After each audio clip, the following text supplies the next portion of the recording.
HP, जेओआईटी और पटवारी के लिए बहुत सारे डाउट थे आपके जो कमेंट करके आप पूछ रहे थे। अब देखिए सबसे पहला डाउट था साइंस के रिगार्डिंग एवरीडे साइंस हम कहाँ से तैयार करें?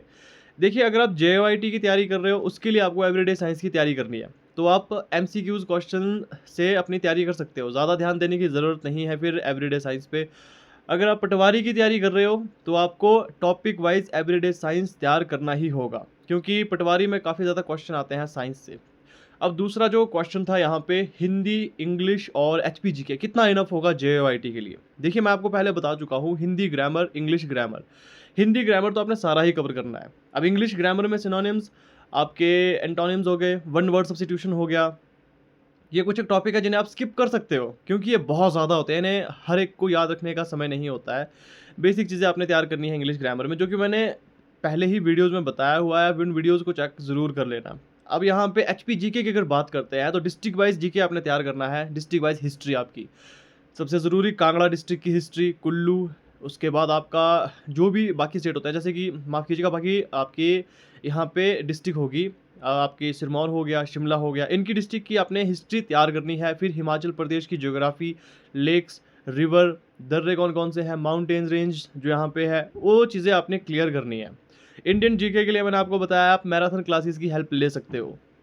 मैराथन क्लासेस आपकी एक आप जैसे मान लीजिए मॉडर्न हिस्ट्री है, 4 से 5 घंटे की मॉडर्न हिस्ट्री की क्लास होगी, उसमें जो इंपॉर्टेंट लगता है उसके नोट्स बनाओ, इनफ होगा आपके लिए जेओआईटी के रिगार्डिंग। क्योंकि इस एग्ज़ाम में देखिए वेटेज ज़्यादा कंप्यूटर सेक्शन की है, बाकी जो आपका सिलेबस रहेगा उस पे आप कम ध्यान दो तो भी चलेगा।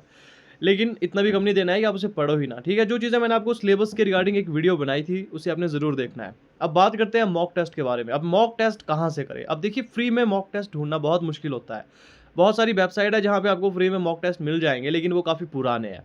अब आप क्या करोगे, आपके पास एआई टूल्स है, चैट जीपीटी या गूगल जेमिनी को सबसे पहले आपको ट्रेन करना होगा। अब ट्रेन करने से क्या मतलब होता है? बहुत सारे लोग यहाँ पे कन्फ्यूज़ हो जाएँगे। सबसे पहले आपने जीमेल से अपनी वहाँ पे लॉगिन करना है। फिर उसे हिंदी में समझा सकते हो आप। आपने लिखना है कि मुझे जेओआईटी के एग्ज़ाम को क्रैक करना है या उसकी तैयारी करनी है। उसके लिए मुझे ऐसा मॉक टेस्ट बना के दो जो प्रीवियस ईयर के अकॉर्डिंग हो। वो बना कर देगा। अब आप बहुत सारे बच्चे कहेंगे एक्यूरेसी का क्या होगा? देखिए शुरुआती दौर पे एआई गलती कर सकता है लेकिन उसके बाद यहाँ पे रिज़ल्ट आपको काफ़ी अच्छे मिलने वाले हैं। कोई पेड आपको मॉक टेस्ट लेने की ज़रूरत नहीं है। एआई टूल्स का इस्तेमाल करिए, काफ़ी बेहतर होगा आपके लिए। हर एक चीज़ आपको वो बनाकर देगा। प्रीवियस ईयर क्वेश्चन पेपर की तरह ही वो पूरा क्वेश्चन सेट करके आपको देगा। हिंदी का अलग से, कंप्यूटर का अलग से, इंग्लिश ग्रामर, एचपीजीके का अलग से। हर एक चीज़, हर एक छोटी से छोटी एडवाइस वो आपको देगा और अगर आप उसे ट्रेन करते हो, बशर्ते उसे पहले ट्रेन करना होता है। ट्रेन करने का मतलब वो बहुत सारी गलतियाँ करेगा। फिर उसे समझाना है कि ऐसे नहीं, इसे ऐसे करो।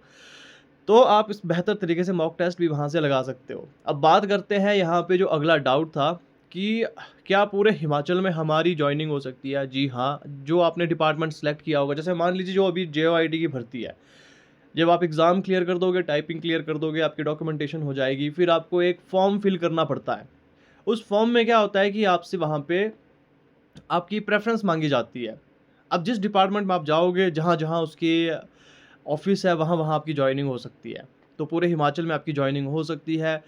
एक कमेंट ये भी आया था कि क्या होम डिस्ट्रिक्ट में या घर के आस-पास हमें जॉइनिंग मिल सकती है? डिपेंड करता है डिपार्टमेंट कौन-सा चुना है। एजुकेशन डिपार्टमेंट में हो या फिर आपके फॉरेस्ट डिपार्टमेंट में हो और कुछ एक डिपार्टमेंट होते हैं जिनमें आपको घर के आस-पास आपकी जॉब लग सकती है और आपका हो सकता है जैसे रूरल डेवलपमेंट में हो आप। रूरल डिपार्टमेंट में हो तो आपकी घर के आस-पास जॉब लगने के चांसेस ज़्यादा हो जाते हैं, ख़ासकर अगर आप एजुकेशन डिपार्टमेंट में हो। एजुकेशन, एग्रीकल्चर हो गया और आपका फॉरेस्ट डिपार्टमेंट हो गया और रूरल डिपार्टमेंट हो गया। अगर आपको घर के आसपास जॉब करनी है तो इसे आपने फिल ज़रूर करना है। काफ़ी चांसेस बढ़ जाएँगे इससे आपके घर के आसपास जॉब लगने के। बाकी एग्ज़ाम कब तक होंगे? देखिए जब भी ऑफ़िशियली अपडेट आएगा आपको बता दिया जाएगा, लेकिन लगभग आपने ये मानकर चलना है कि 2 से 3 महीने हैं आपके पास और जेओआईटी के लिए 3 महीने की पढ़ाई होनी ही चाहिए। तो अभी से आपने अच्छे तरीके से तैयारी करनी है जेओआईटी के लिए। बाकी जैसे बहुत सारे कमेंट आ रहे थे कि डेली आप हमें टॉपिक बताइए। देखिए, अगर मैं डेली अपने हिसाब से टॉपिक बताऊँगा, अच्छा तो है लेकिन आपके लिए ज़्यादा सही नहीं होगा क्योंकि टॉपिक मैं चूज़ करूँगा जो मुझे अच्छे लगते थे। आपको वो टॉपिक चूज़ करने हैं जो आपको ज़्यादा टफ़ लगते हैं। जैसे मैं आपको फिर से बता देता हूँ, पढ़ने का क्या तरीका होता है। हमेशा ऐसे टॉपिकों को पहले पढ़ो जो आपको डिफ़िकल्ट लगते हैं। उन्हें ज़्यादा अच्छे तरीके से तैयार करो। हो सकता है कि जो टॉपिक मुझे ज़्यादा डिफ़िकल्ट लगते हो, मैं उन्हें बार-बार आपको बता रहा हूँ। जैसे कि मैंने सबसे ज़्यादा फ़ोकस दिया था एमएस ऑफ़िस पे। अब हो सकता है कोई बच्चा ऐसा हो जिसको एमएस ऑफिस सारा ही आता हो। अब मैं बार-बार वही टॉपिक उसे पढ़ाऊँगा तो उसे समझ नहीं आएगा और उसके लिए वो फ़ायदेमंद भी नहीं रहेगा। तो आपने अपने हिसाब से टॉपिक चूज़ करना है। मैंने आपको टॉपिक हर एक डिटेल में बता दिया है। जिसने वो पुरानी वीडियो नहीं देखी है, एक बार ज़रूर देख लो। मैं फिर भी एंडिंग में उसको पिन कर दूँगा। उस वीडियो को आपने देखना है, कंप्यूटर सेक्शन में क्या-क्या चीज़ें आप तैयार करोगे। उस तरीके से अपनी तैयारी करनी है। अब बाकी और भी आपके डाउट होते हैं तो कमेंट करके मुझसे ज़रूर पूछें। एक और डाउट आया था कि सर पटवारी और जेओआईटी में किसकी तैयारी करनी ज़्यादा बेहतर है। मैंने एक वीडियो बनाई है जिसमें मैंने बताया है कि जॉब प्रोफाइल किसका क्या होता है। जेओआईटी आपकी डेस्क बेस्ड जॉब है, पटवारी आपकी ऑफिस और आउटडोर दोनों मिक्स तरीके की एक जॉब है। अब जेओआईटी में आपकी जो काम का वहाँ पे बर्डन रहता है वो मॉडरेट है, पटवारी में थोड़ा ज़्यादा है क्योंकि वो ग्राउंड लेवल पे जॉब होती है, पब्लिक इंटरफेरेंस वहाँ पे बहुत ज़्यादा होती है। काम क्या होता है ये भी मैंने बता दिया है। जेओआईटी की सिरदर्दी 10 से 5 तक की होती है मैक्सिमम, लेकिन पटवारी में कई बार आपको ज़्यादा देर तक रुकना पड़ सकता है। अब वहाँ पे आपका काम होता है ज़मीन का रिकॉर्ड रखना होता है, म्यूटेशन करनी होती है, आपको सर्टिफ़िकेट्स देने होते हैं। ये कुछ एक काम होते हैं पटवारी के, जबकि जेओआईटी का जो काम होता है वो फाइलें मेंटेन करना होता है, पीयूसी डील करना होता है। तो ये कुछ एक काम है वहाँ पे। जेओआईटी का मैक्सिमम काम आपका ऑफ़िस के अंदर ही होगा, 10 से 5 आप ऑफ़िस के अंदर ही होंगे। लेकिन पटवारी का डिपेंड करता है सिचुएशन पे, कभी आपको आउटडोर भी वहाँ पे करना पड़ता है काम। आप सभी को पता ही होगा, हर एक जगह पे पटवारी के ऑफ़िसेज़ है, आपको पता होगा पटवारी का क्या-क्या काम होता है।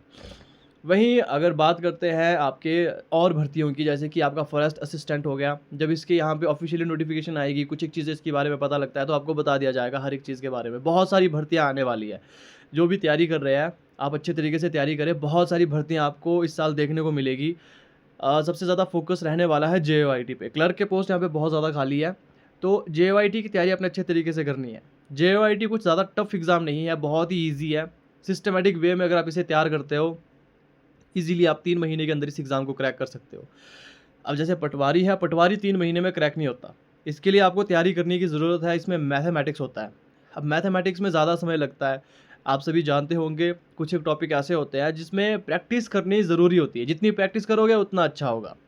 अब जेओआईटी में वो सब चीज़ें नहीं है, इसमें ना तो रीज़निंग आती है, ना ही मैथमेटिक्स के क्वेश्चन ज़्यादा आते हैं। तो ये आसान पेपर है, इसमें बस कंप्यूटर आएगा, थ्योरी आएगी।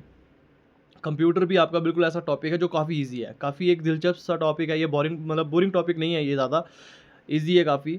और क्या-क्या चीज़ें तैयार करनी है कंप्यूटर में, जैसे कि मैंने आपको बताया 30 से 35% जो क्वेश्चन की वेटेज रहती है वो तो एमएस ऑफिस से ही रहती है। अगर आप एमएस ऑफिस में MS Word, MS Access, MS Excel, PowerPoint इसे कर लेते हो तैयार, तो आपका 30 से 35% जो क्वेश्चन आएगा कंप्यूटर का वो यहीं से आता है। उसके बाद आपकी लैंग्वेज की वेटेज रहती है, फिर आपके फंडामेंटल हो गया और कंप्यूटर हिस्ट्री हो गई।